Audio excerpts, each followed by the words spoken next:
Halo semuanya, salam sejahtera untuk kita semua. Kali ini di channel saya ini saya akan menjelaskan mengenai apa itu pemodelan dan simulasi. Sebelumnya perkenalkan, nama saya Daniel Dorothy Hutapea, NPM saya 2124210080. Saya dari program studi Teknik Elektro. Baik, yang pertama kita mulai dari pemodelan. Pemodelan kan terdiri dari kata model. Nah, apa sih itu model? Yang pertama itu model itu merupakan representasi dalam bahasa tertentu dari suatu sistem nyata.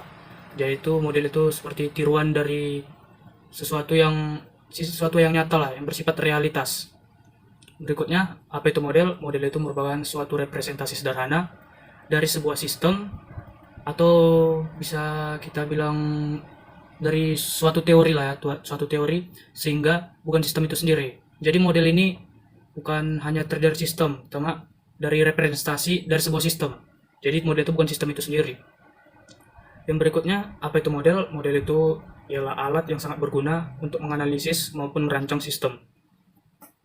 Lalu, model itu didefinisikan sebagai apa? Model itu didefinisikan juga sebagai suatu deskripsi logis tentang bagaimana sistem itu bekerja atau komponen-komponen dari sistem itu berinteraksi. Jadi, kalau kita ambil kesimpulannya, model itu apa? Secara bahasa yang sederhana, model itu merupakan suatu representasi atau formalisasi suatu sistem nyata dalam bahasa, simbol, ataupun bentuk yang tertentu yang mewakili karakteristik dan perilaku sistem sesuai sudut pandang dan dasar pengetahuan pemodel dalam tujuan untuk mempelajari sistem tersebut. Dalam bahasa singkatnya, model itu ialah representasi sistem nyata, atau bisa disebut juga representasi itu tiruan dari bentuk yang nyata. Nah, untuk proses pembuatannya itu, yang dimaksud itu proses pembuatan model itu sendiri, itulah yang dinamakan dengan pemodelan. Jadi, pemodelan itu apa? Pemodelan itu adalah proses untuk membuat model. Baik, berikutnya model. Model ini kan pasti memiliki tujuan ya kan? Untuk apa sih tujuan diadakan pemodelan ini? Yaitu tujuan pemodelan ini adalah tujuan suatu pemodelan ialah untuk menganalisa dan memberi suatu prediksi yang dapat mendekati kenyataan sebelum diterapkan di lapangan atau sistem nyata. Jadi kita memberikan prediksi yang dapat mendekati kenyataan, artinya nggak 100% benar lah, nggak 100% cuma yang mendekati pun sebelum diterapkan atau sebelum diuji coba di lapangan atau sistem nyata itu sendiri. Oke, next. Berikutnya model inilah kenapa kita membutuhkan pemodelan ya kan, kita pasti bertanya untuk apa ya, apakah penting.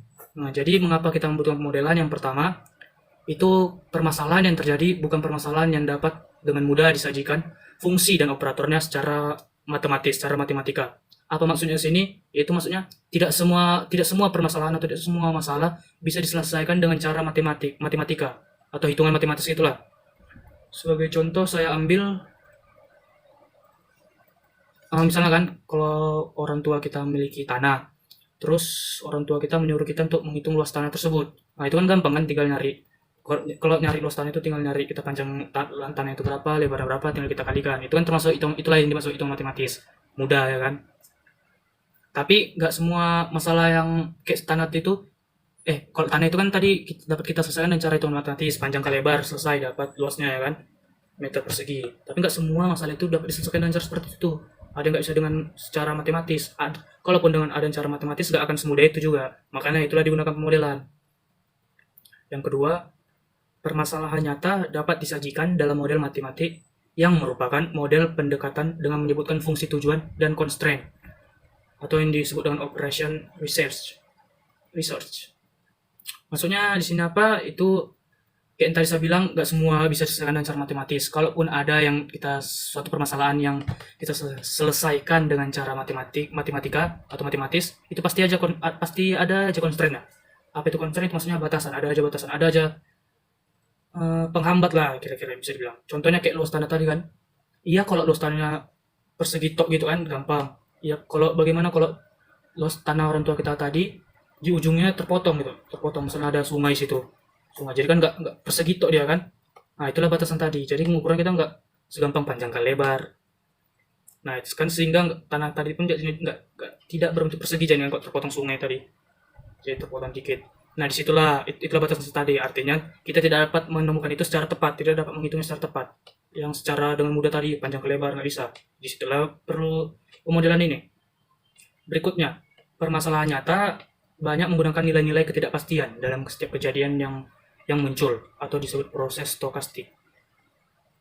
Next, permasalahan-permasalahan kompleks dengan model-model non-linear tidak dapat diselesaikan dengan cara analitik, metode numerik, atau linear programming. Oke, berikutnya saya akan membahas jenis model. Jenis model itu bisa ada terdiri dari beberapa bagian lah. Yang pertama itu algoritma. Algoritma itu seperti deskriptif, psikot, atau yang gampang flowchart lah, itu kayaknya termasuk algoritma. Nggak tahu juga ya. Terus yang kedua ada sistem kayak data flow diagram, flowchart masuk ke sistem deh. Terus tadi yang sudah dua algoritma sistem, yang ketiga itu ada antarmuka atau interface. Yang keempat baru fisik dan non fisik. Berikutnya, oke, mungkin dari model itu saja ya yang bisa saya bahas. Berikutnya masuk ke simulasi. Kita mungkin bertanya-tanya apa sih itu simulasi? Kalau secara simpelnya, sebelumnya saya mengambil dari ada dua orang simulation modeling dan analisis juga dalam simulation. Mereka mengatakan, namanya Lau and Kelton. Mereka mengatakan simulasi merupakan suatu teknik meniru operasi-operasi atau proses-proses yang terjadi dalam suatu sistem dengan bantuan perangkat komputer dan dilandasi oleh beberapa asumsi tertentu sehingga sistem tersebut bisa dipelajari secara ilmiah. Lalu kalau menurut KBBI-nya, simulasi ini sendiri ialah metode pelatihan yang memperagakan sesuatu dalam bentuk tiruan yang mirip dengan keadaan yang sesungguhnya. Jadi tiruan yang sudah kita buat tadi, yang model tadi itulah kita peragakan atau kita uji coba dari lapangannya. Atau dengan kata lain, simulasi itu adalah teknik menirukan atau memperagakan kegiatan berbagai macam proses atau fasilitas yang ada di dunia ini. Jadi secara singkatnya, simulasi itu memperagakan tiruan tadi. Oke, berikutnya di sini saya mencatat ada beberapa langkah-langkah simulasi menurut Suryani. Dalam melakukan simulasi terdapat beberapa langkah yang perlu dilakukan. Di antaranya yang pertama pendefinisian sistem, kedua formulasi model, yang ketiga pengambilan data, pembuatan model, kelima verifikasi model, keenam validasi model. Validasi model kayak saya rasa kayak pengujian lah ya, pengujian terhadap model. Apakah sudah sesuai atau belum? Oke, berikutnya penerapan. Mungkin kita bertanya, simulasi ini bisa diterapkan di bagaimana saja, contohnya apa? Itu yang pertama seperti memperkirakan permintaan pada bisnis produksi, menghitung keuntungan penjualan, perancangan dan analisis sistem manufacturing, evaluasi persyaratan hardware dan software untuk sistem komputer, evaluasi sistem senjata, perancangan sistem komunikasi dan message protokol, dan lain sebagainya. Ada kayak perencanaan, ini ada lagi perancangan dan pengoperasian fasilitas transportasi kayak jalan tol, bandara, terus kayak perencanaan organisasi jasa seperti rumah sakit, kantor pos, ya. Di simulasi ini kita memiliki keuntungan dan kekurangan, atau bisa bilang kelebihan dan kekurangan. Kalau kelebihan simulasi ini, yang pertama bisa menghemat waktu, yang kedua melebar luaskan waktu, yang ketiga dapat mengawasi sumber-sumber yang bervariasi, keempat dapat mengoreksi kesalahan perhitungan. Jadi beda 0, berapa pun pas itu bisa dikoreksi. Jadi kita supaya nggak salah ngitung gitu loh. Yang berikutnya kelebihannya dapat dihentikan dan dijalankan kembali. Jadi kalau kita lagi mensimulasikan terus ada kesalahan, itu dapat dihentikan. Terus kalau sudah kita perbaiki, kita revisi kembali, dapat dijalankan kembali lagi. Dan mudah diperbanyak juga simulasi. Itu kelebihan salah satu kelebihan juga di simulasi ini. Nah, yang terakhir ini kekurangannya. Simulasi ini juga memiliki kekurangan, nggak perfect ya.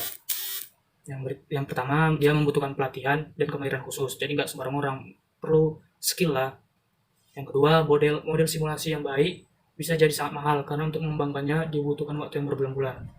Maksudnya di sini kayak untuk mengerjakan simulasi ini kita kayak membutuh listrik, perangkat-perangkatnya lagi, terus tenaga yang dikeluarkan, kemudian keamanannya, researchnya, kan banyak researchnya kan. Jadi yang pasti efek dari beberapa yang saya sebutkan tadi itu akan membuat ini mengeluarkan dana yang mahal lah bisa dibilang.